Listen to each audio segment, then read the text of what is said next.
And when we would win at home, like we would get down there would be a bottle of Jaeger put in front of us. And like, I'm telling you, like a bottle of Jaeger cost like a member, like it was like $25. They'd be buying us like boots and stuff. If we lost, we went down there, everyone's pulling 20s out of our pocket to make a kitty because the members aren't buying us a thing because we just lost. Oh, dude, you were the king of spin around. Shout out, Brian Jess. I know, you know why? Because I could skate backwards, so like during the couples skate, I didn't have to hold the girl's hands. I could hold her hips and skate backwards. Told my mom, like, all right, I have a girlfriend and we've been hanging out. I'm gonna go meet her at this thing. And I remember like, all right, well, do you want to bring pizza? I was like, no, but my mom like made me bring, like, she had made this like pizza and made me bring it. And my dad legit said, he's like, dude, where are you going? Are you meeting with a homeless person? To bring him food. I was like, no, Dad, I'm meeting with a girl. He's like, what? Yes. So there's this girl in our neighborhood that would become very promiscuous in high school and kind of be known for it. But I remember being in like 5th grade and going to spin around and seeing her get felt up and spin around. Yeah, but she was like, she was a year older than us. She was in 6th grade, and I just remember like looking, and the guy like hand goes up her shoulder, like, I couldn't believe it, right? And girls, if you're listening, maybe buy each other a drink. Like, what? How about like this concept? You're both gonna get vodka clubs. Maybe one person buy 2 vodka clubs, and you buy your bestie a vodka club, and then the next time you guys go up, she'll buy 2 vodka clubs. How many times I've seen 3 girls walk up with their credit cards out? One girl gets a vodka club, you close them out.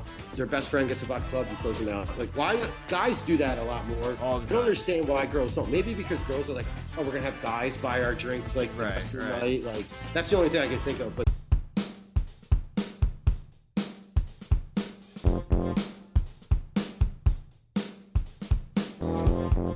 All right. Well, now we're here again. This is part 2 of the Brian Madden Experience. This is the Working Perspectives podcast. I'm at Lavelle. He's J-Dub Justin Richardson. And like we said, our guest today is the one and only Brian Madden. Super excited for this, part 2 of the Brian Madden Experience. This one's a lot of fun. We talk about some soccer. We get into some crazy bartending stories, his college career, things like that. And, you know, playing amateur high-level soccer and, you know, coming up with me and you know, just living the life, dude. Really, really a lot of fun. We talk about Antique Liquidation, his company, and everything like that. J-Dub, what do you think about part 2? Big fan. A lot of bartending talk. It's a good old time. Good old time. Gonna meet strangers, gonna do weird things with them. It's fun. Yeah, this is the pinnacle of, if it goes by fast, you know it's good. So hold on to your seats. This is part 2 of the Brian Madden Experience on the Working Perspectives podcast. I'm Matt Lavelle. He's J-Dub Justin Richardson. Enjoy. Share and subscribe. Would you share it? Would you share it? Would you share it? Working Perspectives.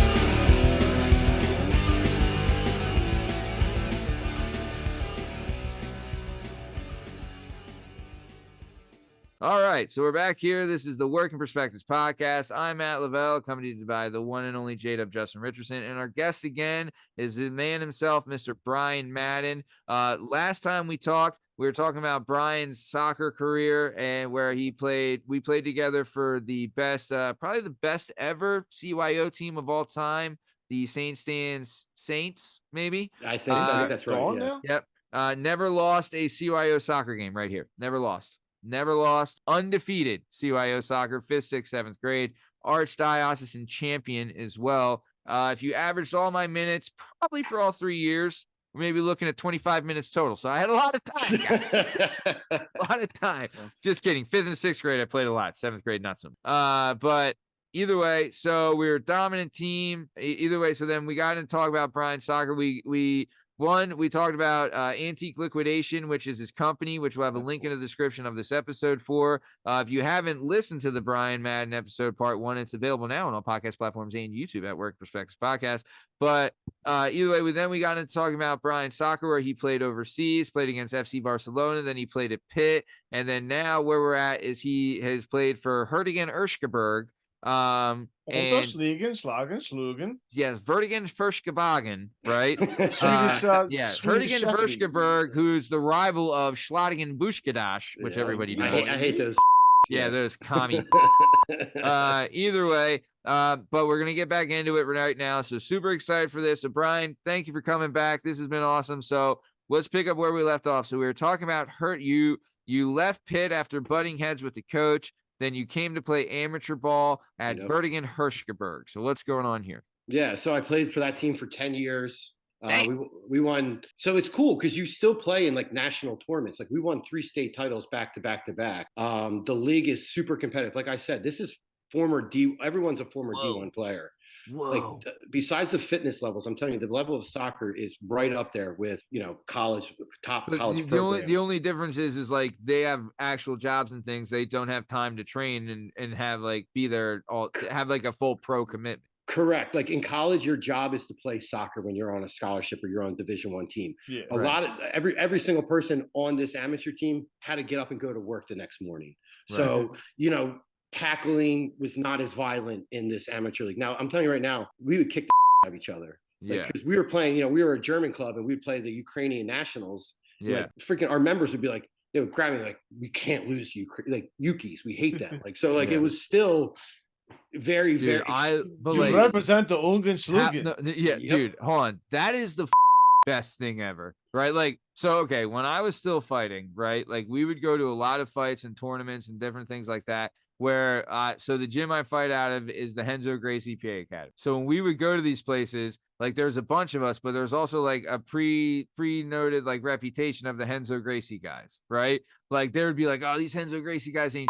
So when we would go up there, like it's almost like we were the Yankees, where it's like people wanted to beat us. So we would, but when you had another guy, like like talk this was with a different club that you didn't like, or he fought out of a gym that you used to be at or whatever, that rivalry is there, and that competitive rivalry is the fucking best. When you have like when it's good. Individual is fun, but when you're on a team and you have a team that you hate, right, and it's you and your guys versus them and their guys, and it's no holds bar, and you're united as a team to go against. There is nothing better than going against a hated rival. You get so up for that game. And like, honestly, that's one of the things I miss about, I guess, like competitive team sports. Like I even built it for my daughter's soccer league where like the orange team beat us 18-2 first game. So I had that game marked on the schedule. Like next time we play these, we're whooping these little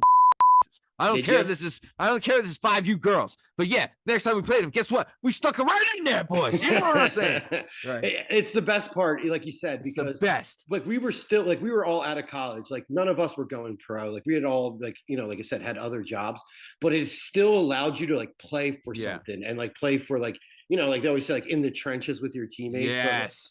But, like those guys were like your boys, and like we're not going to lose to the team down the street, like and. It's literally the best part about sports. And like I played for that team for 10 years. And I remember my last ever game. Are you still buddies with some of the guys that you played with? They'll be my friends for the rest of my life. You fought a war with them. I don't want to take anything away from the military, but I'm saying like you went to battle with these guys. Half my teammates will be, if I ever get married, in my wedding. They'll be part of my wedding, in my wedding, at my wedding. My coach is like still one of my best friends. Like, but it's like I remember when I hung it up, I was about to go bartend down the shore, and we were playing a game, and I was sitting on the bench, and like towards the end of my career, like I was like, I'm fine for like give me 10, 15 minutes a half, run around there, kick somebody, whatever. Yeah. And I'm sitting on the bench with my coach, and a kid and another kid kicked the ball at the same time, and a kid on our team's like snaps, like maybe like 10 yards in front of us, like badly. And and a kid on our bench threw up because it was like that gross. Oh, and my coach instantly picks up his phone. He's like, "We have a broken leg, like blah blah blah." We're at like Colonial High School or whatever. And I remember going to my coach like after he got like ambulance off the field. I'm like, Rob, I'm done, dude. I'm like, I wonder how many guys quit because of that. I think at least 2 of us. And like again, I'd been on the team for 10 years. So I was like a fan favorite. Like I loved it. And my coach is like, I get it. And like, it just something snapped in my head. Like I just pictured myself like breaking my leg and like, not being able to work, like for something that like, I'm like, what, we're not getting paid. Like we're not. So and how long you're going to feel that afterwards? You're going to feel that for years, your whole life. And I remember my coach being like, just give me one more game at home so we can send you like a proper send off. I played one more game, and I literally have not touched a soccer ball since. What was the send off like? Like, what did they do? He made me captain, which was like an honor to be a captain of that team because I definitely was not the best player. He like actually had like a bunch of old former players that like came back and like watched and like dude, it was really cool. Like, dude, so that's like a real brotherhood then. Oh, dude, he played for Hertingen Berchtesgaden. Yeah, they made a whole thing about like, you know, your dedication to the club. Like was just been like, because I like helped start like a soccer camp there that helped keep like the club open because like, you know, those kind of places are dying out because like these old German people are dying, so you need to keep like fresh members. It depends on people who want to go play soccer competitively and, you know, not have it. But like, how did you get recruited to? So my buddy went to West Virginia and he left after his freshman year and moved to, I think he flunked out of like West Virginia, which is very easy to do. If you ever you ever been to Morgantown, it's a blast. Oh, dude, it's the party. Dude, but I mean, like, I guess when they took IUP off the table because it wasn't allowed to be ranked as a party school anymore, West Virginia then ran the show. It was unbelievable. So I think he flunked out after it. And so he was a really good soccer player. So when I came home, he was like, dude, if you're saying these guys are really good, Bri, like you're like the best soccer player I've ever seen. Let me tell you, I know good soccer. These guys I was undefeated CYO. I know good soccer. Okay, I know good soccer when I see it. I know a good ball smacker when I see one, pal. These guys, Matt, these guys were like on my level. Like they were like the top players from their schools and stuff like that. Did they break their school's record for goals? I don't think so. Yeah, there you go. You know. So okay, but these guys are pretty good then. Yeah. So so my buddy Artie was like, he's like, dude, you gotta come play for this team. And I went to one practice tryout and the coach is like, hey, we really want you to play for this team. So I was like, all right. And he's like, a lot of people like jump around teams, like they'll play for this team if it's good, and then they'll play for another team. I'm like, dude, I'm telling you right now, I'm a loyal guy. I won't ever put on another team's jersey. I never did. That's just how I am. I like the guys that don't get traded. Yeah, want to start their career and end their career. That's why everyone loves Jason Kelsey. He'll be an Eagle for life. You know what I mean? Like that's the kind BG's another perfect example. BG, oh, dude, remember how many years we on BG because we're like, we could have had Earl Thomas. We gave up Earl Thomas for now. Look at that. BG's he might be one of my favorite Eagles ever. When it's all said and done. Yeah, he's great, dude. He's plus, dude. Now that like people didn't know, like he was such a talker too, you know. But I mean, we could talk about the Eagles forever. But either way, so you're playing at like once you're Hertingen Erschgewergen for life. Everybody knows this, correct? Right? Yep. So you're playing for Hertingen Erschgewergen in, Erschgewergen out. Yeah. So,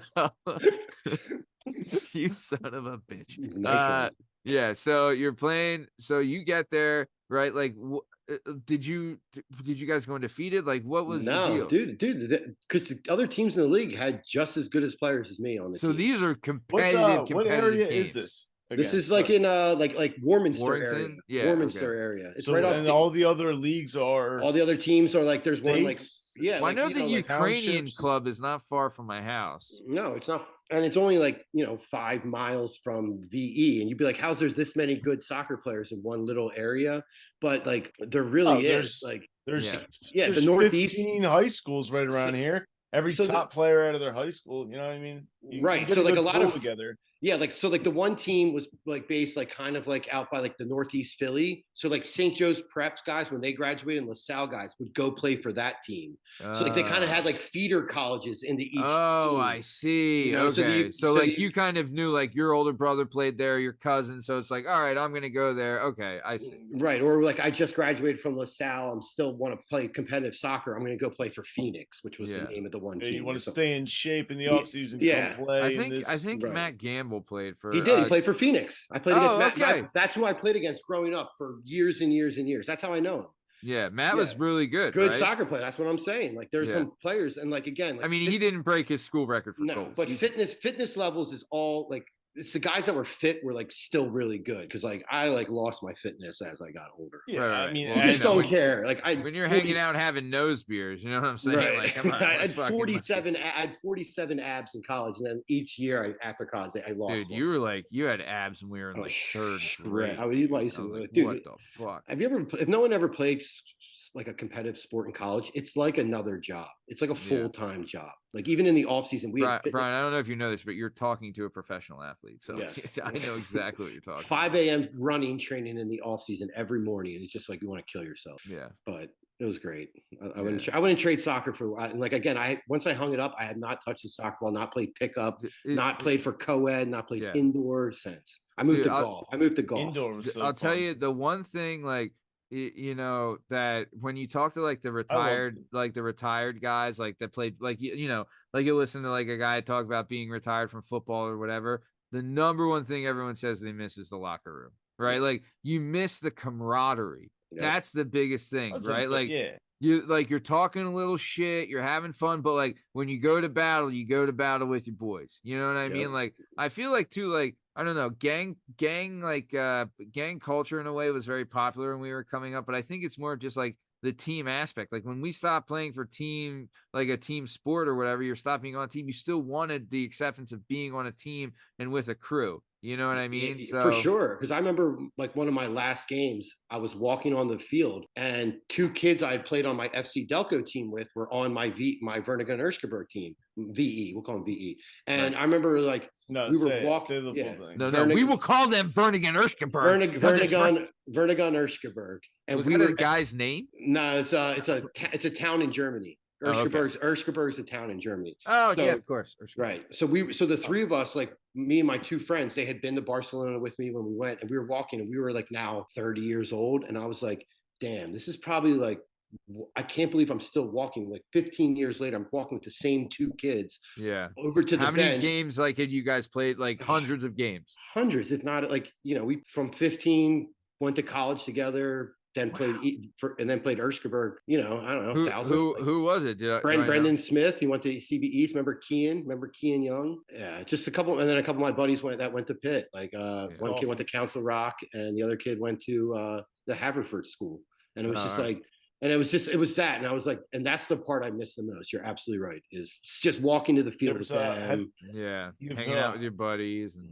You have Hulu. Have you seen this show Shoresy? Oh, love Shoresy. Letterkenny. It is so good. It's dude, about if you haven't seen hockey Shoresy, in that same kind of level. It's the same kind of level where it's like the beer league amateur hockey. Exactly. And this guy's a ref for it. He plays for it. And it's that same level where it's like you're not getting paid for it. It's for the love of the game. But it's just competitive just based on how much each player wants to be there. You know? Sure. Yeah. I mean, and it's great because like the club had a bar in the basement, and when we would win at home, like we would get down there would be a bottle of Jaeger put in front of us, and like I'm telling you, like a bottle of Jaeger cost like a member, like it was like $25. They'd be buying us like boots and stuff. If we lost, we went down there, everyone's pulling 20s out of our pocket to make a kitty because the members aren't buying us a fucking thing because we just lost. Like and it's great because like now I go back and I watch the boys, and I'm like the guy that buys like them a pitcher if they come down and win, if they lose. You know, awesome. But that's like you're carrying on the tradition though. Yeah, fuck yeah. That's the best thing. No, like when you're building like a culture and you're becoming part of like a culture of acceptance and like camaraderie. That is the best thing, man. There's really nothing better. Concept for basketball that I want to do is like I want to like a 9-foot rim, and you just got to be, you know, like white and over 38 years old. We're gonna do 9-foot rims, Caucasians, and we're just gonna have a league, you know. Yeah. It's nothing personal about race. It's just, you know, it's a whole jumping thing. I'd join. I mean, dude, I guess it's not technically not a league, but I've been playing basketball twice a week in the mornings with like a group of guys, and it's the fucking best, dude. Like I played this morning. We had like we played 4 full court games it was amazing. 4 on 4, and then I think we played one game of 5 on 5. But usually it's 5 on 5 full court games, and it's the most fun. Like it's the camaraderie is the best. You know what I mean? Like that's what I love. You know, it's, you know, it's neither here nor there. That's sports in general. Like I think every kid should just try sport because you just like you'll never like you can't explain it until you like really like play a season with a team, no matter what sport it is or whatever. Yeah. No, dude, honestly, I can't be understand. Like I talk to my wife about it all the time. As far as like for my daughter, I was like, she's gonna be in like she, you know, if she doesn't like a sport, then fine, we don't have to do it. but she will be involved in like she will try everything. And if she, if it's not for her, we'll do it that season and be done. Fine. But she is doing something, even if it's you not a learn sport. something from it, whether or not you like it or not. You'll learn some Dude. sort of coordination, some sort of dumb skill. Yeah. You'll meet a good friend that you make for life. Dude, I'll tell you, one of the big things too, and you see it a lot, like especially at a younger age, if there's kids that go to like a daycare and kids that are homeschooled or like have like their grandma watch them or whatever, like there's a big difference in how those kids interact with other kids. So like even just the interaction of like, having people skills is something that's so just not there anymore. Like kids like don't have like, public interaction skills anymore. And a part of it is because they're not on teams and whatever, and know how to like take a joke and do and have fun and like build real friendships. So that's something like you need to have these teams to do. 100%. It's absolutely like it's kids are so, and it's not just like young kids. It's like even like young adults. They're just so buried in their phones that like, and you see it at the bar a lot. Like these people like really don't know how to interact like as much with each other. They really don't, like unless they're hammered and they can come over. But like that's just the liquid courage. Exactly, and it's fascinating to watch like the downfall of like human interaction. Bro. It's like it's cringing, you know what I mean? Like, but I don't know, maybe Pride, you know what, Pride, fuck you, okay? Because you've always been a good looking, well spoken, that fucking devil may care smile, so you've never had to be nervous talking to chicks, because guess what, they would talk to you. But for those guys that didn't always have the looks or the devil may care smile, maybe we got a little nervous talking to chicks and fumbled every once in a while. All right. So you know what? You don't know until you know. Okay. Look who's married and look who's not, though. How about that? Well, look. There's a reason you're not married. Is because you don't get chicks. Like that might be true, Matt. Do you think if I could still score, I'd be wiped up? Are you kidding me? I retired from the game, pal. You hung the boots up. I'm just kidding. No, I was like, dude, bro, you kidding? Like, I was mad at women for so long, for all those years of being tortured and hurt, that I just annihilated like half of the female population. Yeah, just because I was so fucking scorched her. It's just it's crazy nowadays. Incel behavior. It's crazy nowadays. Like, cause like I don't have like any of those dating apps and shit, and like my friends that are on them, like that whole scene is just ridiculous. Wild. Can you believe that you can send someone a message and like 5 minutes later they'll just show up at your door? Like, there's all the other the Bumble, so like that one's set up where like they text you first, like something along that line. You have like your Christian mingle, you have farmers only, you have J-Date. Love J-Date. Seeking arrangements, like the whole thing is just fucking wild. Love a good J-Date though. Yeah. Grinder. Rumble, where you just pick someone and you could fight them somewhere. Tell me that's not a real thing. Is it? Is it really? I don't know. I think that's what Rumble is, isn't it? I think it's you to find fist fights with just other dudes. That's unbelievable. No. Oh, Rumble. No. Yeah. I mean, it's kind of like Grindr, but just a little different. Yeah, you're still meeting a dude. Yeah. Whoa. Something's getting beat up one way or the other. Yeah. Damn right. So nice. Okay. So let's keep it moving then. So we've talked a lot about soccer and all the fun you had, and that's really good. I do want to ask this. Okay. So Bri, you legit were like the coolest, like Justin, the fucking coolest dude. I'm telling you, last name. No, dude, he didn't even have to lie and tell people that John Madden was his uncle to get chicks. You know what I'm saying? Like this guy was just scoring left and right. Band? The brothers. Good Charlotte. Are you related to them? No, but if you ask anybody, I tell everyone Uncle Steve or Uncle John. Like if a girl's wearing like Steve Madden shoes, I'm like, oh, you mean Uncle Steve? Like you're wearing his shoes. Oh my God, I didn't even think of Steve. Yeah, I've used that a couple of times, and like people are like, nuh-uh, like show my ID, and these dumb girls like, oh my God, I love your uncle's shoes. Yeah. Okay, Bri, so how old were you the first time you like hooked up with a girl? Jessica Gauger in 4th grade. 4th grade? You were 10 fucking years old. Are you kidding? It might have, yeah, 4th or 5th grade. Yeah, Jess Bro. Gogger, roller skating. Oh, dude, you were the king of spin around. Shout out, Bro, I Jess. I was know. the You know king why? of spin Because I could around. skate backwards. So like during the couples skate, I didn't have to hold the girl's hands. I could hold her hips and skate backwards. Well done. Well done. Yo, I remember Bri- going and practicing that just so I could do that. Smart. dude. Yeah. Dude, you're kidding me? Do you know like how bro, I wouldn't kiss a girl for another like 4 years after 19 that. years. Yeah, like for 27 years after that. Dude, yeah, no. Dude, I remember the first time I kissed a girl, I was in 7th grade, right? This is how fucking wild this is, right? So there's this girl. Do you remember Justin C. and Chetta? Of course.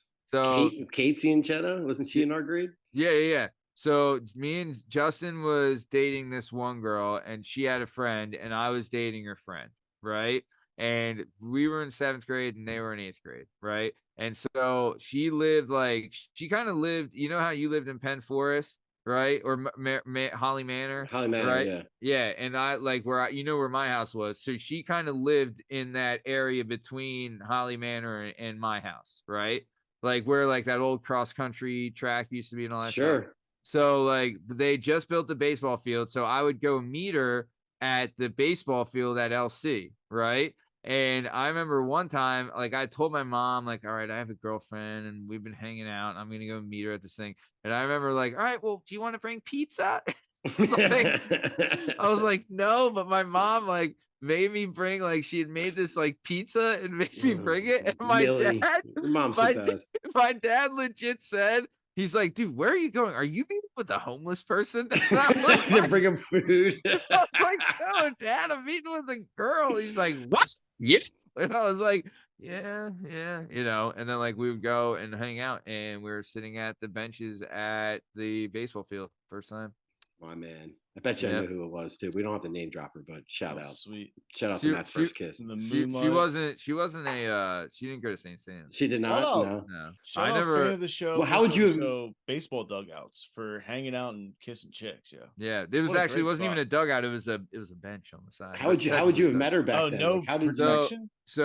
No protection. It was out in the open. But if you know, it was surrounded by woods, so it's tough to see. Yeah. Okay. But so Justin had dated her friend. Oh, okay. From the other school. I think he met her at Spin Around. They went to Penndale. I'm telling you. They went to Penndale. Yeah, because we went to Spin Around. I did the first night I met her Every I Friday. found out we were a boyfriend, girlfriend. We met at Spin Around. So every Friday I went there. That place was the best. Yeah. So we went to Spin Around, and that's And then that's the first smoocheroo. There you go. Great. That's how your boy did it.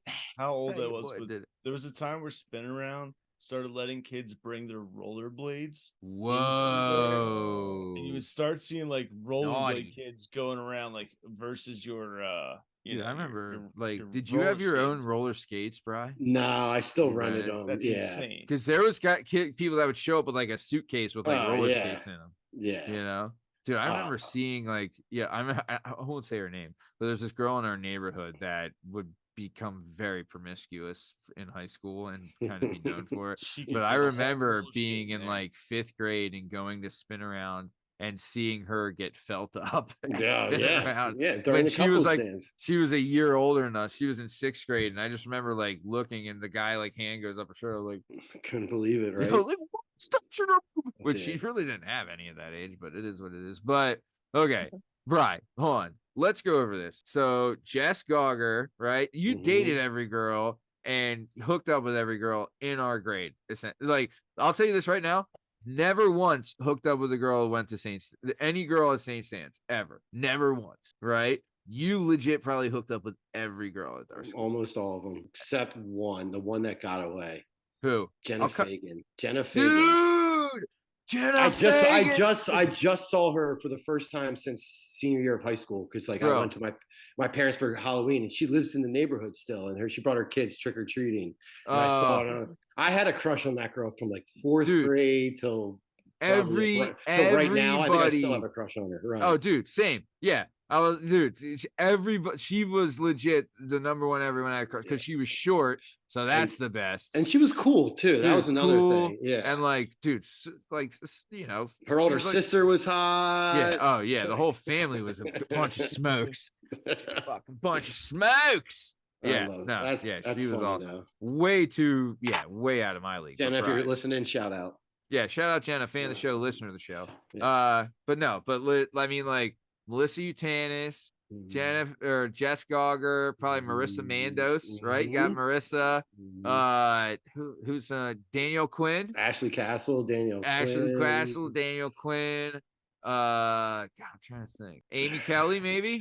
Nah, that was not my style too much. Yeah, she wasn't there. Have you ever? Do you remember? Dude, let's talk about it. All right, let's talk about it. So this is something that like I was tortured by girls as far as like these names. Are you just gonna let this run? No, I mean I probably have to cut some of that.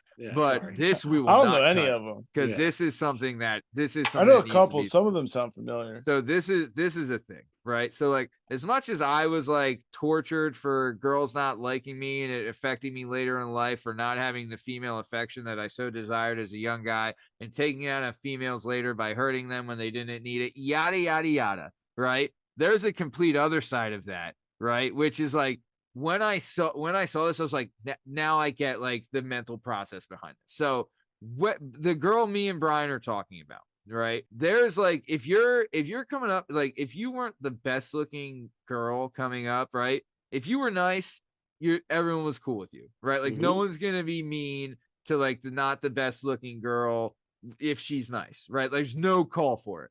But if you're like the worst looking and you're a fucking twat waffle, right? Like you're getting shit on by everybody. Which right? She was the worst looking. She had like bitch face out the waz, and she was the worst. The worst. Like so bad that she ended up leaving the school because not only did the kids hate her, but the teachers hated her too. Correct. Right. So she ended up leaving. The adults were like, I've had enough of this kid. Yeah. Yeah. So then years later, this girl's out of sight, out of mind. Years later, go to an establishment known as the Creekside Cabaret. And who is there getting rained on? Dude, she was like a big time ballerina, supposedly. Yeah. And I was like, all those dance lessons came in handy because here she is dropping it like it's hot. So, yeah, she was on the other side of that where like no guy wanted to touch her ever. But then she grows up and now she's shaking her ass for money. She was kind of hot. Was she? I didn't see her at the strip. I did. I do. You know who I know. Dude, she probably would have blown you in the back like for nothing. She looked like when she first saw me, she came around to collect her dollars. I was like, oh my God, that is so and so. And she's like, she looked like she turned white as a ghost and like kind of like just skipped right by.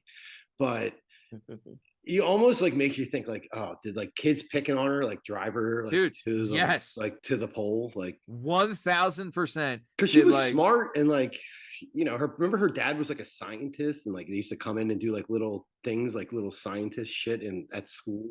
So dude, who are we forgetting that? I would love to go through I know we're bird walking. I would love to go through the yearbook of like, but this is like when you see like the movies of like, you know, like I would always see like the movies of these kids like kissing at a young age in the woods or whatever, you know what I mean? Like I'd be like, man, that'll be me one day. It was not, but that was Bri. Bri was like, he had like the life of like a movie. Like that's how many chicks he was getting. You know what I'm saying? It got better as I got older. Like, and I think better. How did it get better? I think bartending.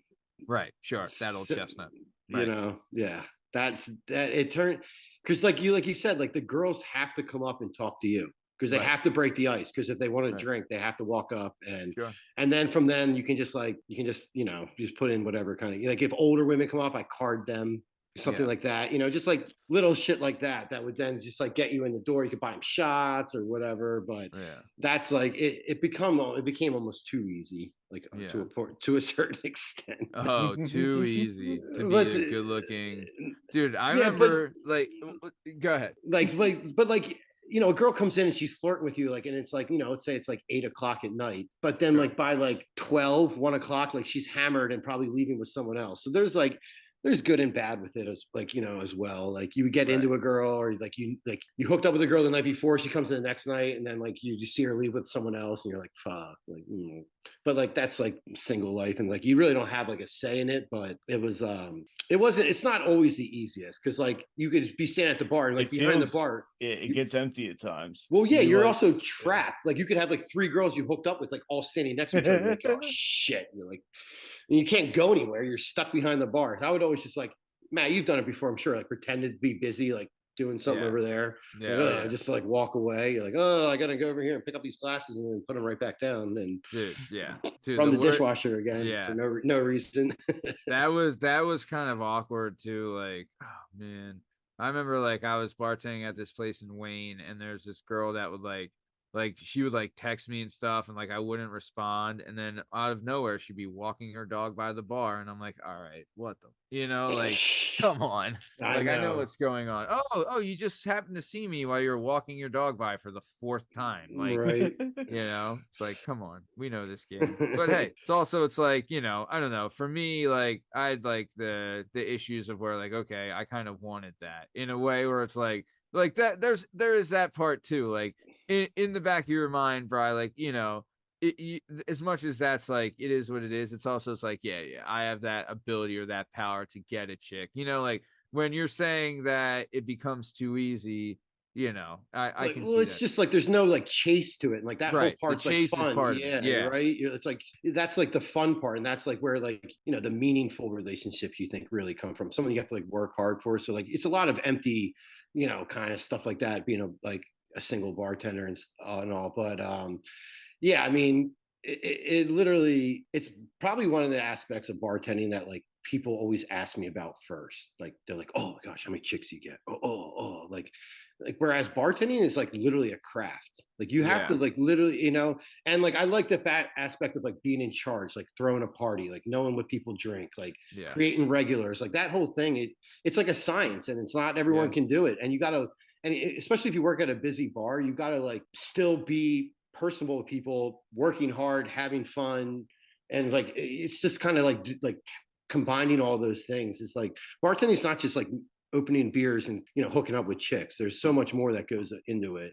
Dude, and you'll never know until you go back there and get thrown to the wolves. Yo, I'll tell you, that's one thing like that really tests people's mettle. Like when you're weeded and you're 3 deep, like that really shows like who you are as a person, like, because there is not a lot of people that could handle that. No. When you're going, like when you're in it, when you're in that, dude, like that's one thing, like going from like working at a bar to working in an office. When you're working at a bar, right, like you, like if you go in and like whatever, you have like a thing with a coworker, you talk about it, you resolve it, and it's done, right, and you move on, because you need to rely on each other, sure, right, and you can't like just ignore someone or whatever. But if you're in an office, if you have an issue with someone, they're like, you'll tell everyone but that person. You know what I mean? Like, you got to go to HR. Right. And it's all this bullshit where it's like, if it's in the bar, it's like, look, this is what it is. This is what we're doing. How do we resolve this? Let's talk. And then it's done. And then you get to work. I've seen bartenders fist fight behind the bar and then like go out, like solve it out, and then come back and then work, another 7 hours together. And like, it's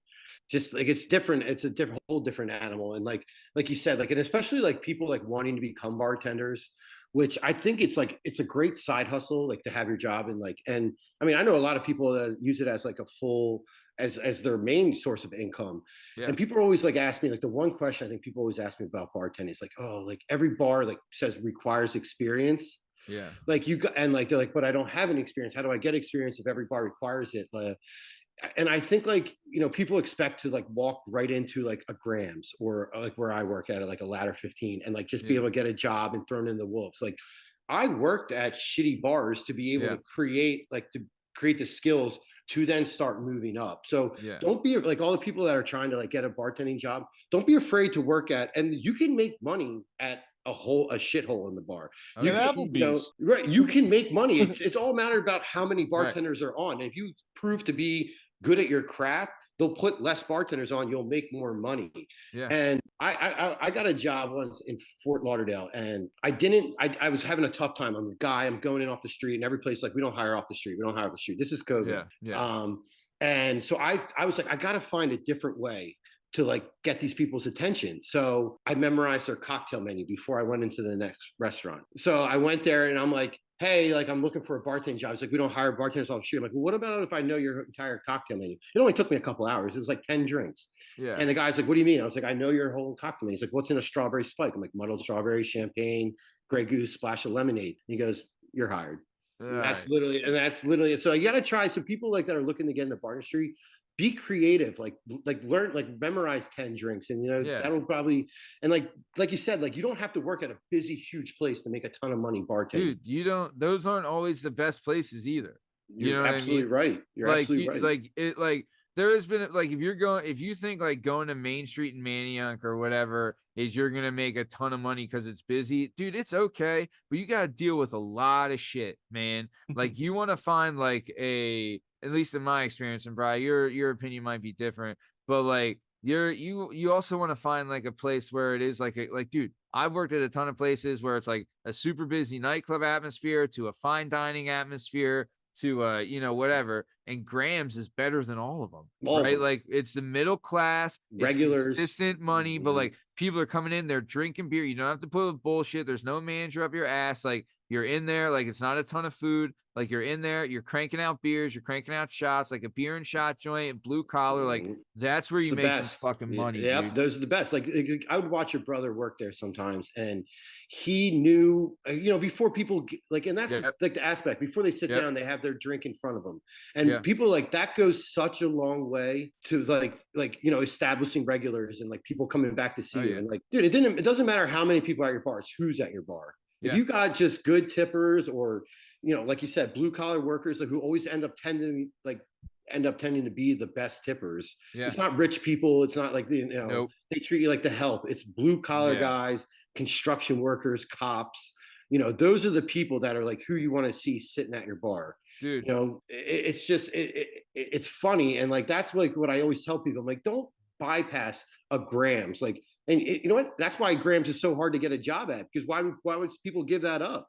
Dude, yeah. You might have a better job getting a job at like a Chickies and Pete's than you would a Graham's, 100%.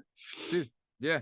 Honestly, I was working in an office and at Graham's, and there'd be times like I would work one night at Graham's on a Sunday, and you would come in sometimes, and I would make more on that one night than I would in a whole week from my paycheck at an office. You know what I mean? And bartenders are the best tippers. Bartenders are the best tippers. Oh, the best.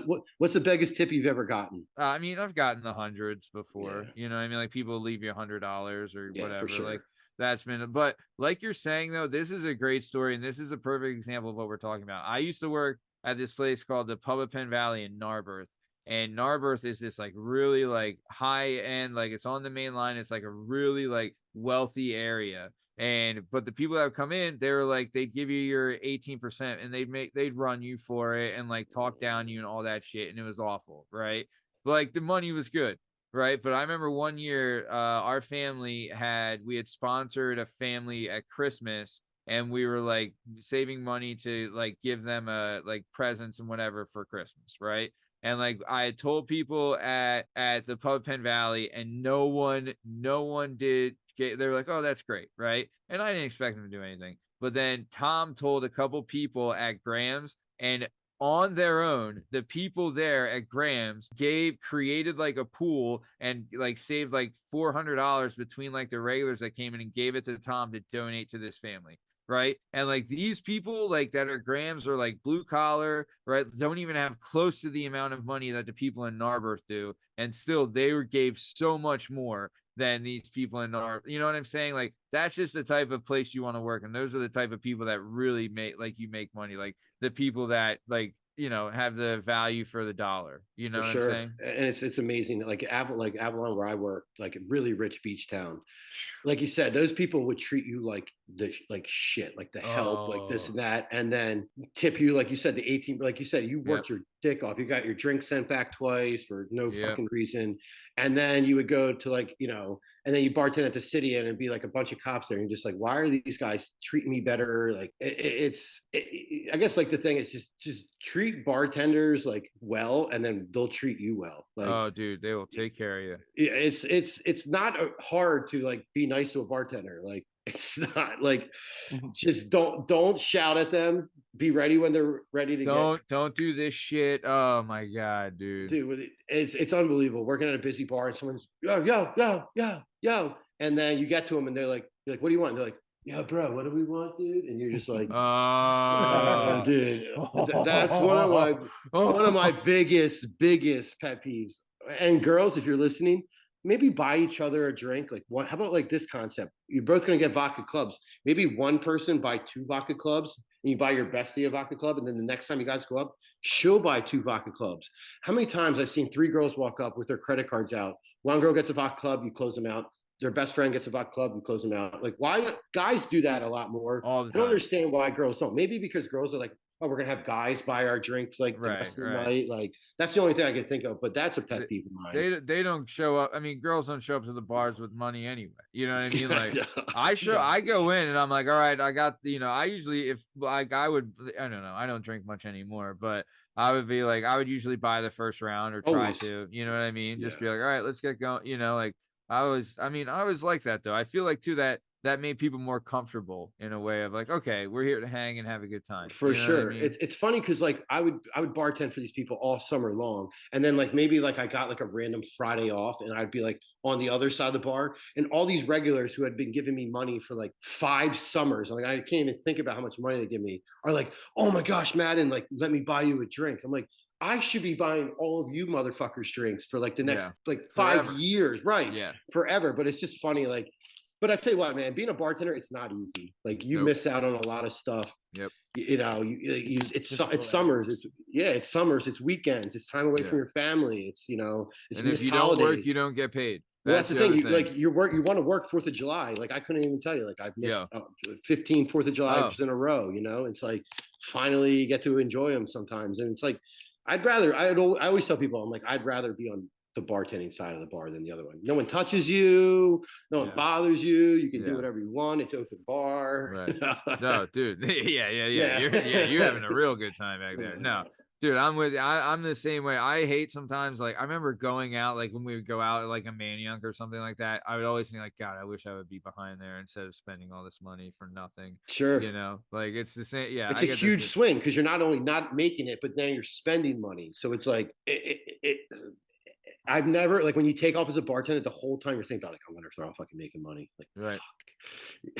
Dude, plus too, like, I remember, like, at Graham's, I loved working the holidays. Like, we would do, I remember, like, for Easter, that was a big one. And Christmas, too, like, during the day, you'd be with your family. They don't open till 6, right? You go in, you set up, and then nowhere else is open. So you'd be fucking mobbed. And I would make so, like, dude, like, 800, 900 even. Yeah, man. You know what I mean? Like real good, and it's like you're hustling, but it's like that makes the night go by faster. Dude, maybe you had a couple nose beers, you know what I mean? Maybe you cut some glass. What are you gonna do? Like, hey, maybe you fucking relaxed a little bit, right? Maybe you suited up, But that's the other thing too. That is dangerous in the service industry as well, is like a lot of drugs. A lot of partying. Man, you can really fall into that badly. I've seen it's sad, like bartenders that I've known like that, just they can't handle it, like being and around. They ended up working to get high, and pretty much, and seeing them fall off. We used to have a guy we worked with down the shores.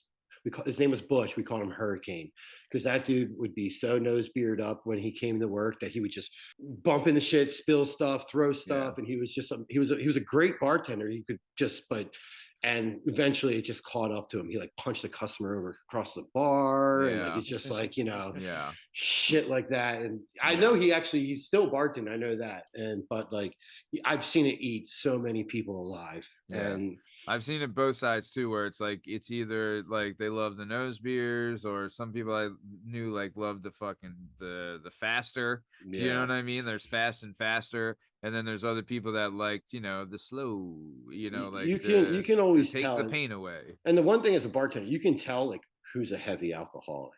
Like you can tell when like someone's really who can put down drinks versus, and like still be fine and who can't. Yeah. And plus, you always know. I always knew which of my friends was pregnant first, because like for 10 years she comes and gets a vodka water with lemon, and then she walks to the bar. You have her drink. She's like, "Can I just get a water?" I'm like, how far along are you? When did you find out? Yeah, because you know, yeah, because exactly. She's like, "Madden, please don't tell anyone." And I'm like, I won't. Do they all call you Madden? Everyone in my life calls me Madden, except probably usually my girlfriends. Everyone calls me Madden. All 12 of them. Yeah. And in that case, they call you Sugar Lips. Right? You know what I mean? Yeah. Sugar Daddy. Call me Wallet. Yeah. Dude, I would love to see, like, there's some dudes I know, like Tom. Tom's got a pretty good resume. I do. I mean, my resume is full of there's some some prime rib, but there's some appetizer samplers on that resume as well. But some blooming onions. Yeah, but like there's plenty of mozzarella sticks. But Bri, I would have to think your resume is pretty good. Like the hottest we girl. We went over your grade school resume, and that was pretty good. Dude. The hottest girl I ever hooked up with. She's now an actress. She's not like a famous one, but she used to be like a Her name is Jennifer Lawrence. She used to be like a fitness model, and she was probably the hottest girl I ever seen, and that is by far still the hottest girl I've ever hooked up. When you say actress, adult or regular? No, regular. Oh, loser. I know. I mean, regular for now, Bri. Until that OnlyFans money kicks in, then she's gonna be calling you. Did you see that one girl that made like 18 million in 1 month? Which one was that? Bad Bobby? Something Bad like Baby? that. Yeah. 18. What? Dude, it's Dude. nuts. Should we get OnlyFans? Like, yes. Do you know how many times, like, you know what I mean? Like, do it for 1 month. Do it for 1 month, and then I don't know. It's the demand. Yeah, like no one wants to. Dude, my wife doesn't even want to see my dick. Like, well, apparently Ashlyn Sparks does, but she just wants to see it so she can confirm that it's a snail. Great episode, by the way, on the podcast. Love it. Thank you. Available now on all podcast platforms and YouTube at Works Flex Podcast. But yeah, she was a lot of fun. But no, dude, I do you know how many times I've told my wife, I was like, let me just take some pictures of your feet. Let me see your feet. Let me see what we get for your feet. Let me just dirty underwear. It's just you're ridiculous. a fucking creep, Justin. Dude, it's a market. I don't make the market. Your dirty underwear or V's? I mean, mine. No. I was gonna say if you're selling V's, I mean, there's probably a much better market for that. That's crazy. But 18 million in 1 month. Is she even hot? Like I didn't even see her. There's one chick that hot? made like $1 million selling her bathwater. Well, some chick sells her bathwater. Sells like bathwater. You saw farts. Bad baby is. I mean, no, she's not. She's that. She's the Catch Me Outside bitch, isn't she? Yeah. Yeah. Really? No, that white trash Dr. girl. Phil? Dude, yeah. Total Whiskey Tango. Oh yeah. That's her. Yeah. She's a nightmare. 18 million in 1 month. Like, dude, Black China, I think, made that much, but it's also probably it's a short fuse. Like it's probably 18 million for the first month, and then I don't think that's a consistent. Well, they showed like her month to month. She like posted her month to month payout, and it was like 6 million, 7 million, like each month. And then I guess when she turned, like, isn't she really young? When she turned 21 on her or whatever, on her 21st birthday, it was 18 million that whole month. That's wild.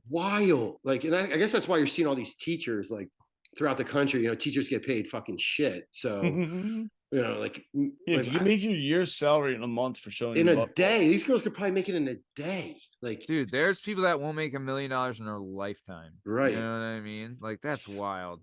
I mean, I don't know. I don't know if I've ever had a teacher. Man, if I would give you half your year's salary for a picture of your butthole to be shown at the end of this episode, would you do it? Yeah, dude. I mean, do you know how much I make a year, bro? I work in an office. Dude, I live in Montgomeryville, and I work in an office. Okay. Your boys, okay. It's not cheap to live in there. No, it is not. The cost of my wife's in pharmaceuticals. If people want to pay money to look at my butthole, I'm just flattered and honored. Right. If someone is willing to pay to look at any part of me, then yeah, I'm gonna do it. Fucking crazy, right? There's definitely a market for you. You're very hairy, dude. I think there is too. The hair. Yeah, you definitely have covered in hair. What movie was that? Where isn't it like a furry? Oh no, that's where you wear a costume. He's a bear. Who? There was someone we were talking to recently that found out that they had a furry fetish. Oh, Andre Stone. Just figured it out. How do you figure that out? Like you get turned on by stuffed animals, like or so the way he a explained big it fake is suit. that it started for him when he saw a girl with like bunny ears or cat ears, you know what I mean, like the thing Wayne's like that. World. And then they also sell a thing that there's this thing called Exotica, New Jersey, which we had full press and media passes to. But it's like the Comic-Con for porn. And apparently there that they have these things that are, and I know, your parents aren't going to love hearing this, Brian, but it's okay. They're fans of the show, listeners of the show. But yeah, they have different stuff there that they were talking about. But either way, this is the part they're not going to be okay with. I mean, dude, Brian, your dad's the best. Your dad kid slays, but also, dude, I remember someone. This is how awesome Bry's dad is that. Like I remember like when the pandemic happened, right? I remember this popped in my mind that your dad, right? He just started riding his bike to work one day, and then that eventually trickled in. Like your dad was always a good in shape dude, like always like work like healthy in shape, stuff like that. But he just started riding his bike one day, and then a couple months later, he's doing triathlons and Ironman. Yeah, right? so it was when his parents died. The grief, like, he didn't know how to like handle. Both his parents died within a month or two from each other. So so he literally just started riding his bike, and then that turned into like mini tries and then half Triathlons, and my dad did like full-fledged Ironmans. He rode his bicycle from Santa Monica Pier in California to Avalon, New Jersey in 33 days. What the fuck? Yeah, 33 days. Do you know what kind of rig he's riding? Because he's got to probably his bicycle. His bicycle was like $7,000. It was like ridiculous. Oh, I thought it'd be more than that. No, but that was just the bike and all the components and shit on it. It was like people. But his frame probably cost $7,000. Yeah, and it weighed like 3 pounds. It was ridiculous. Like the most built bike. Yeah, 33 days. He had this girl. He hired this girl. He did it with another guy, and he had this girl that they hired in like a van that rode behind him, and she would go and like check into the hotel for them, so they could just pull right in the hotel. Dude, like, that's awesome. Yeah. 33 days. He rode his bicycle across the country. Yeah. What's that? Wow. It's 100 miles a day. It was roughly around like some days they did like 120, some days they did 30, and he always for every day you can do 100, there's going to be a day you can only do 30 because of weather. I asked him when he got in, and he looked like he was like this frail little man because he lost so much body fat. And I remember asking him like every day in a row. There was 2 parts he said was the craziest. It's like when you're going like up to like the Rocky Mountains, and like in the distance, all you see is like a little pebble, and as you get closer, that turns into literally the Rocky Mountains. He's like, and he's in front of you. And he said like during the Midwest, like wild dogs would like chase him and like try and bite their heels and shit. What? Yeah. I've been following this guy. He's biking across Africa, and same thing. Not only is it dogs, but it also be people have like ran up on him and stuff. So he's had to out pedal that, and people have tried to throw like sticks in his spikes. And, dude, I mean, spokes, spokes, Dude, I wouldn't want to ride a tank across Africa. No, I know, right? Yeah, I wouldn't fly a helicopter. Yo, I'll tell you this, dude. There's times like I'll ride my bike in the morning and it's it's dark out, but I'll be on like the 202 bypass or something like that, right? And there'll be times even that you'll see the car crashes in some of those fences. Yeah, it's wild. But like there's times where like I'm riding, and when you're on the 202 bypass, like when I was living in the city, like in the Northeast, like everything's lit. Like there's lights everywhere. I never really had to worry about being in dark. But like when you're getting past like Bristol Road, there's no lights anywhere, right? And like, dude, it is dark as shit. Where I'm like, dude, I hope a fucking car comes down the road, because like if a bear comes out now, no one's gonna find me for weeks. But like there's times where like I'm riding, and if I hear like something in like the bush or like a ruffle leaves, I'm like, and I'm just like I'm like exhausted, but like like I'm out of there, dude. There's also times like I try not to go on the road, but like I'll have to I'll ride my bike to like my gym, right? And like I have to go down County Line Road, which for all those that aren't in this area, it doesn't have a sidewalk, and it's fucking wild. But there's times like going down that, and an 18-wheeler will fly by me, and I'm just like, ooh, like holding on my nuts, like, dude. It's scary. Those bikers are freaking crazy. Like those people that do competitive biking. Like those guys they're good. My dad was going like at one point, like they're going down mountains like 30 something miles per hour on their freaking bikes. I'm like, oh yeah, I bet. Okay, I bet, dude. His thing's like, dude, my bike. Like, if you looked at my bike, you'd be like, dude, what is this hoopty? You know what I mean? But like, I'm not gonna lie, I love my Bri. Honestly, you would love my bike because it's an antique. Yeah, there you go. It's amazing, like, dude, that stuff that time frame still like is built, like, everything falls apart nowadays. But that's why I love antiques. That shit was built to last. Yeah, dude, it's a Cannondale, the old 90s bikes. Yeah, exactly. The old Mongooses, the old GT Dinos. Yeah, the Mongoose. Dude, a Mustang. Dude, remember the Mongoose Menace? The best bike. The Menace. Did you guys have pegs? No, bro. I had some sweet Haro pegs. Nice. I had a Royce Union, so I got made fun of for my womp womp. They called it the retarded uncle. I had a red line. Oh, those were nice. And I left it on my front lawn, and it got stolen. And I never left my bike on the front lawn. Cabot has since apologized for that, Justin. Nah, trust me. I went through backyards for 2 weeks. I went down to the pool. I hit every spot to like try, because it was red and gold. I was like, it's obvious. See it, yeah. Fuck that kid, whoever stole it. Dude, I saved up so much money for that bike. Yeah. So okay, Bri, craziest bar story. Go. You got a good fight story? Yeah, I mean, a million of them. Like most guys only really ever fight at the bar, like over girls or like sports, probably. I guess. Pool. Yeah. Pool. Yeah, for sure. We talked about that the other day. Did you? Yeah. I think girls last and pool episode we talked about it. Yeah. I've seen a lot of fights from I told the story of the dude who he walked. They had like 8 stacks of quarters. Dude just walked by and went, and just knocks. You're gonna get some. You're gonna catch hands if you do that. Like, because pool people are weird. It's so fun. It was at Graham's. This guy, like, you know how it is. Like, you'll put their quarters or their dollars. You line them all up. Exactly. So you're what's next, and this guy just went up and went whoosh. Knocked them all off, and he's like, "I'm next." And then they're like, "There's a bunch of these like drunk Irish guys." And Graham's like, Plus, you have weapons in your hand, dude. Graham's was so wild. Graham's now is like it's like the Ritz-Carlton compared to like they used to only buy lawn chair furniture because the furniture would just get broken all the time. Your brother did a great job with that bar. Oh yeah, and I remember he picked my brain a bunch about like, what do you think we should do on like off nights and stuff like that? And I was the one that told him, I'm like, look, people aren't gonna go out for like $2 beers, but people will go out for like $5 cheesesteaks and then get a beer. Like on like a Tuesday, like that's what I told them, like, have fruit specials every day because people will go. Fruit special every day because like whatever. Like I used to live right down the street from Guppy's, and like when I was single, I lived right down the street. I ate there 4 nights a week. Right. Concy Crush. Right.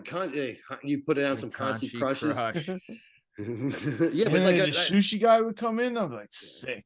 And all of a sudden, I'm in for $40. Yeah, I mean, Tom really turned that. Tom is your brother's the best when it comes to that. Like he saved that bars. It would have been closed 100% without your brother. Would have been closed. I agree, dude. Yeah, everybody. Yeah, I could not agree more. He's done an incredible job, dude. He's made it like that's the place now. Like Graham's is like it used to be like, like there's still a ton of regulars and it's still like a good regular bar, but now it's just like an awesome hangout bar. Yeah, it's great. I mean, anytime I drive by, I know I stop in whether you or your brother were working at all. Like, there's some cool people who work there. And now it's like, I mean, geez, just imagine like how much money he's made the other bartenders, which is like great. Like, like you can like, people provide for their families now because of stuff because of the stuff your brother did. Dude, plus too, like during the lockdown and COVID, like the community really rallied around that. Yeah, I know my parents would order a ton of food from Graham's, like to go pick it up. Yep. And that was one thing I think. That was one thing I know. I think to the pandemic, like a lot of people like really like rallied around service industry people. Yeah. And now like you think like people are like complaining about like tipping culture, which I do think it gets like a little ridiculous, like tipping a robot or tipping whatever. But it's like they're tipping for everything. It's like whoa. Tipping for self checkout. You're like, who am I tipping? Yeah, I did it exactly right. Like you check out like yourself at Wawa and like, do you want to add a tip to your order? Like, who the fuck am I tipping? Who gets this money? Yeah, I know, right? Do you ever think like though that like bartending is eventually going to be like kind of wiped out, or do you think you always need the aspect of the You need the interaction, and it's too personable. I think like it's you're Like it's a real thing. Like while like bartenders are compared to being psychiatrists, like that's a real deal. Yeah, as the only non-bartender here, I can tell you 1,000%. There are bars I've gone to just because like The bartenders there. the lady's cool. 100%. Yeah. I mean, Dude, and I would say, well, go ahead, Brian. that's the sign of, I think, of a good bartender, when someone like thinks of the bar and then they make you think of like you as a bartender. Like, Agreed. you're like, because I mean, how many bartenders have we all met? Are like thousands, you know? Like when you be like, oh man, remember that awesome bartender from that bar and wherever. Anytime you're at that area, you're going to go back and check and see that same bartender. Right. If they're all the same and the food's pretty similar, the only separation is the person in the service. You're like, I know what I'm getting. Yeah, and I like this. Yeah, for sure. And like as a bartender, like Matt was saying, like you're not just a bartender, you're a psychiatrist, you're a friend, you're a you know, whatever. Like, you know, you can always tell, like you never know what someone's really going through. And as a bartender, you got to kind of like tread lightly with stuff like that. You know, and I bet you there's been so many times where someone came in that was like really having a shit day, and like you just happen to like put a smile, like, you know, even if you make their day better for like, that's why I was always so passionate about it. Like I like that aspect of like, it's not like you always say, there's so much more to it than just serving drinks. Like it's like that human aspect of like, and like I don't really love people, like, you know, like most bartenders I know are like, fuck, like I fucking hate people, like, and that's just like over years of doing it for so many years. But like you have to like people at least a little bit because you're doing this. I agree, Brian. You're right too, where like it also comes back to the team aspect, because what you're building is a culture at the bar you're working at. For sure. You know what I mean? Like when there's a game on, everyone's there, right? Like, oh man, come in and watch the game, or come in and do this, or I'm gonna be here, man. If you want to come hang out, I'll buy you a drink. You know what I mean? Like you're building that culture of camaraderie and friendship as well. You know what I mean? And that's part of it. Like also, like when you want people to be like, oh, that's my bar. You know what I mean? Like you want them to have that thought as well. So if that's their bar, you're their guy. You know, like that's part of it too. But that's part of building like a good culture. All right. And then do you have a worst night at the bar in your whole life? Oh, yeah, it probably would have been. I had a girlfriend back in the day, and super hot, cool, but she ended up having a pill problem, and like, that's the best of us. And I don't know, and I don't know much about that, because like I always stayed away from that shit, because pills I think are like just absolutely horrible. And smart. And she just came in one day, and I just knew she was like fucked up. Zooted. Yeah. Whether it was like, I don't know, it might have been, I think it was Percocet was like her pill of choice. And probably she came in, and I just tell she was fucked up. And like, I'm getting my dick kicked in. There's like, it's like 4 deep. And like, but the only thing I'm doing is like, I'm worried about her. And it's like, but you have to, like, this is like your time to shine. It was like Saturday at like 8:00 down the shore, like 4th of July weekend, and like she's just fucking stumbling all over. And I just like, I like had to step out from behind the bar and like fucking grab her. I'm like, you all right? Like, what the fuck? Like, blah, blah, blah. And she like got mad and like drove away. And like I remember that shift, like just working that shift, and like, you know, you can't do anything about it, but just thinking like, am I gonna get a call in like 5 hours that she's like, you know, on the, you know, the parkway fucking wrapped around the tree? That to me was like the worst bartending shift ever, because you can't control what happens out there, because like I said, you're stuck behind the bar. And when stuff like that, like out of your control, you can control anything that happens that you're in, but it's that stuff that like you can't. I think like that was like the worst part about like of that whole thing for me. It was like, I'm just like stuck here serving drinks. The only thing I want to do is like make sure that like my girlfriend at the time like wasn't dead. I mean, just to say like that relationship didn't last very long. Actually, you know what?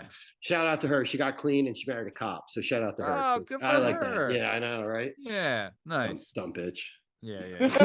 Just stupid hoe. Yeah, no. So okay, so we are. Yeah, you fucking twat. No.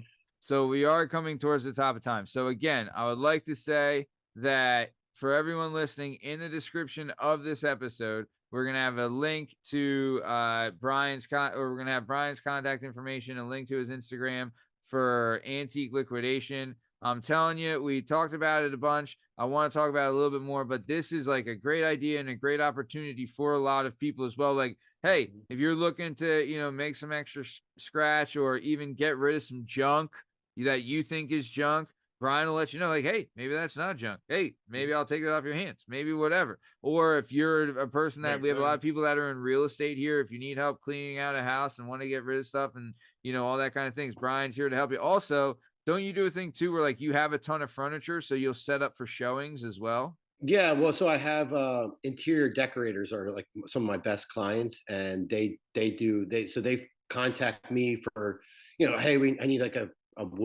walnut table and some chairs and blah blah, blah. And they then go to interior decorator shows and like bring the stuff that I find them and they sell it. So the business is huge, and anyone that's interested, like, I don't look at you as competition. I love sharing like the passion of it all. And I also do an affiliate program. So where if you give me a property or a job, we can talk about that. That's what I interact with the elderly every day for a living. And I have tons of people who have a whole bunch of shit they don't know what to do with all the time. Yeah. So I do Justin, I do an affiliate program where if someone gives me a property, a house, or even it's just a couple antiques, they get a percentage back of what I end up selling everything at the house for, or the certain antique. So I have people that they give me they just ask around, and people are like, oh, my Aunt Sue wants to get rid of the shit in her basement. So I'm able to, they give me I get the house, I sell the stuff in their basement, and then I kick the person who gave me the job back some money. Like, referral business. So it's great. It's been a great way for anyone interested in like trying to drive business to your company. It's just a great way of getting other people involved without actually having to like kind of hire them. Payroll is the most expensive part of a business. That's very easy to cut, but it's like I have these people that don't work for me, but they kind of work for me. So I'm able to generate leads from them, and it's great. So if anyone's interested, please contact me. The information's there, and I'd love to help anyone out regarding this for sure. No, dude, I think this is great, and hopefully we can get you some traction here, man. This is a really good idea, and it's a great opportunity for a lot of people to, dude, even if you're like, hey, kind of I got some stuff looking to get rid of, like, I think that's a bigger thing now too with like Facebook Marketplace and things like that, like all that's part of it. And like you do appraising as well, so you can let people know like, hey, that's actually, hold on to that or do this. Don't throw that out. Yeah, for sure. And people, like, I'm being surprised, but like people you think you have junk, you'd be shocked at what the value of some of these things can bring. So, before you throw anything out, make sure you give me a call. Hey, there you go. And we'll have a link in the description of this episode for his contact info. So please reach out to him. But Brian, dude, I'll tell you this, man, me and Justin have a saying, when it goes by fast, it's good. And dude, this flew by, like this is the second time, this is your second, this is part 2 of the Brian Madden Experience. But dude, this has been such a blast. I mean, Justin and I are usually on the same page with this, but we would love to have you back on the show if you'd be willing to come back on. I mean, we didn't even touch half the topics I thought we were going to, so I think I'm going to have to come back. So dude, I would love to. And just by the way, you guys do such a great job. I listen to you guys, and you guys are freaking great. So your perspectives, and like you guys are just hilarious. So I really want you to know, like, this is, if anyone's like, this podcast is awesome, and it's for everybody, just so you know. So. You're the best, man. Thank you for that. No, that means a lot. I'll tell you, one of the, it's a lot of, this is a lot of fun, and it's very rewarding, but it's very nice to hear things like that. So I really do appreciate that. But we are coming towards the top of time, Bri. So is there anything you want to say to your family, friends, and all the Brian Madden fans, or all the girls that you either were their first kiss or their childhood crush, or even their high school crush that you didn't even know about and they were obsessed about you because you're like the best looking, most popular guy ever? But I don't know. Anything you want to say to those people? Any of those? So you want to liquidate their antiquities to you? Yeah, right. I know. Yeah. Shout out to that. I think what I really think of the most when you ask me that question is my parents, because quitting a corporate America like I did, and like moving into bartending full time, like it's tough to like go to your dad like, hey, I just quit my sales job and I'm gonna now bartend. And I remember I was bartending at PJ Willihan's in Blue Belt one time, and my parents come in, and my dad, and I'm bullshitting with a customer, laughing, serving drinks, like just running the bar, and my dad like pulls me aside. He's like, are you happy with what you're doing? I'm like, Dad, I like love it. Like, I'm like, and my dad like who's not an easy guy to like, you always want to make him proud. And he's like, if you're happy, he's like, I'm really extremely happy for you, like what you do. And that like kind of kickstarted me into being like, all right, well, where do I take bartending from a neighborhood bar in Bluebell all the way to, which I think the pros of bartending is probably bartending down the shore. Like that's, I agree. it doesn't get like Vegas. It's like it's a high. Yeah, no, like if you're in the game to make the money, that's you're going to the like you're doing it in shorts, right? Yeah, you're doing it in shorts. You're doing it at beach exotic beach towns, and like I think like that's like. And I decided, I'm like, I want to be a beach bartender. And like, it took me years and years and persistence to get there. Yeah. But it was my dad and that one conversation that really kind of like, so like, I guess what I'm trying to say is like, don't be afraid of like what your job is. Like just be proud and do your job well. Like no matter what, I've worked at some of my bars for like 10 years. I still won't show up late. Yeah, because even though it's just a bartending job, if you have like integrity and you work hard at something and you give it your all, like you're gonna go places, you're gonna get rewarded, and you're gonna be fulfilled. It's like a lot of times I think like people like, especially younger kids now, like they want everything handed to them, it's just where I think like hard work, like it sucks that like I'm like I sound like such my father, but hard work pays off. And like no matter if it's a bartending job, if you're a dishwasher, if you treat your job and you show up on time and you treat your job and work it the best you can, then like you're gonna go places. And I think that's like the one thing, like my parents' support throughout all this, and like now like I'm like kind of towards the tail end of bartending, and just like I would never like live this if it wasn't for like my parents. So I think like when like my final thought kind of thing, like that's what I think about most. Dude, no, I'll tell you one thing. Your dad, like as much as I've known him, is like your dad's just he's like a straight shooter, but he's also like a super supporter as well. Yeah. Where it's like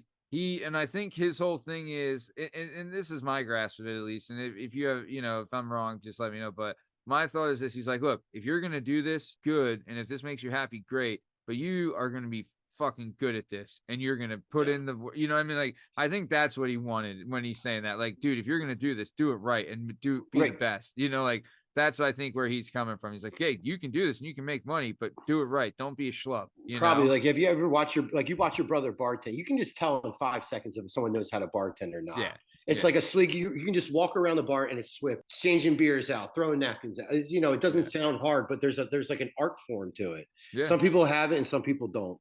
Yeah, I was born with it. When I retired, the game lost something that day. Do you still bartend? I haven't bartended since the pandemic. Okay. Dude, honestly, like when I was still bartending, I would close the bar on Sunday nights, right? Then I'd have to be in the office at, like 6. I have to be up at like 6 on Monday to go to the office. And I was also like teaching boxing 3 nights a week at that time, as well as having personal clients. So it's like, it was just, honestly, it just became too much. Yeah. So when the pandemic hit and I had my kid, you know what I mean? So I'm like, I'm just gonna, like, I didn't like, I live in Montgomeryville, guys, so I didn't really need the money. You know what I mean? Yeah, he lives in Montgomeryville. I live in Montgomeryville. I didn't need the extra money. But do you ever miss it? Oh, all the fucking time, dude. You miss the extra cash? I miss the extra cash for sure. And like, dude, I had some really fucking good times there, like working. Yeah, and nobody at his office job just randomly hands him ketamine. Right. Yeah. Oh yeah, dude. I've only done meth at the office a handful of times, but I do it at the bar all the time. Karen from accounting. Yeah. He's like, I never get free drugs at my office job. Dude, I would legit love to see some of the people in my office doing some fucking shit. Like I would love to see, I would love to see, whoever from HR just fucking railing up some line, like she's like, hey, it's pretty pure, Molly. Do you want to try it? It's a little speedy, but go ahead. Yeah, right. Just drink a lot of water, okay? Be safe, HR. Have you always been a drinking guy, Bri? Have you ever done any other stuff? I mean, if you don't want to talk about it, though. No, I don't care. I mean, I've smoked weed since I was a kid, but I've never dabbled with anything. Like I've done a couple nose beers, like, but honestly, my drug of choice is probably alcohol. Yeah, like as soon as like at the end of the night, like I'm pouring myself like a stiff fucking drink, and like I just like the wind down aspect of alcohol. To me, is just like super appealing. Like I love the way I feel like having like a scotch at the end of the night. Like and like I haven't done a drug in like a long time, but besides smoking, but I never got into it. I just really didn't. Like it was just like the thought of like staying up like till 7 a.m. like in the morning. Like it just to me it just wasn't really appealing. God bless your soul. Yeah, I know. Good for you. It's not easy because it's everywhere you look. I mean, I tell you what, at the end of the night, the bouncers still with their flashlights look under the bar because fucking idiots drop money, whatever.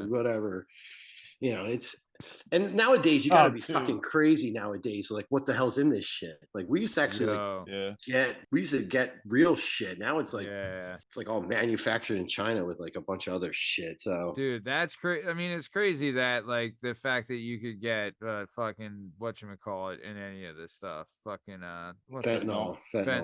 Yeah, man, it's in weed now. It's in weed now. Like, I've heard that's not true. No. I mean, it could be. I hope you're right. That's big weed telling you, whatever. Nice. All right, but dude, man, like we said, Sleep You Forever drug is in everything. Yeah, right. You're like, I want, exactly. I want cocaine. They're like, hey, how about the opposite that kills you? You're like, what? Well, right. That's what I don't get. Like, what is it? Like, why would the dealers want to kill? If you do it right, it's fantastic. Okay. But if you do too much, sleepy time forever. Taking a dirt nap, right? Yeah. Well, what are you gonna do? I mean, hey, it is what it is. It's the risk of climbing to the top of the mountain. Is it the pinnacle? Yeah. Fuck. I'll stay at the base then. You know. Yeah. I'll stay at base. I'll stay at base camp. Beers and weed is all you'll ever need. I know. Amen to that. Everybody just calm down. All right.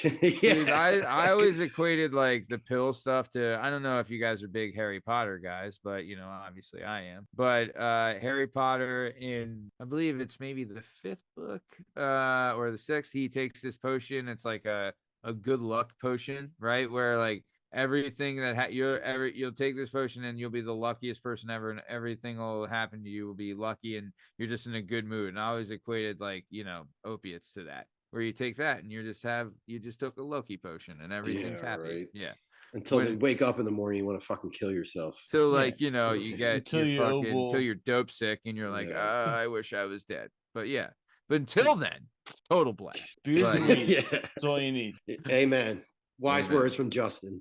Yeah, no, I would agree fully. Well, first off, guys, I've never done a drug or drank in my entire life, so I'm not really experienced in this. But all right, so we are coming towards top time. Jada, anything you want to say to anyone that's listening? When you come back, I have plenty of questions for you. We didn't get through my questions, but when you return, I can't wait. Hopefully it's soon.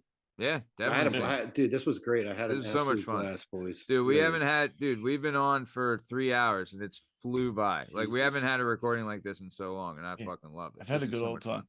This has been great. Speaking of Jamie, this has been another episode of the Working Perspectives podcast. I'm Matt Lavelle, coming today by the one and only J-Dub Justin Richardson, and our guest today is the man, the myth, the legend himself, Mr. Brian Madden. In case you're wondering, you find all our stuff and all our content and all podcast platforms and YouTube at Work Perspectives Podcast. You can also on Instagram at Work Perspectives Podcast. You can join us on Twitter and TikTok at WorkingPPod. And if you'd like to be a guest on the show, please email us at workperspectives@gmail.com. And please like, subscribe so we keep bringing you sweet, sweet content. Thanks for listening, and we'll see you next time. Thanks. See you.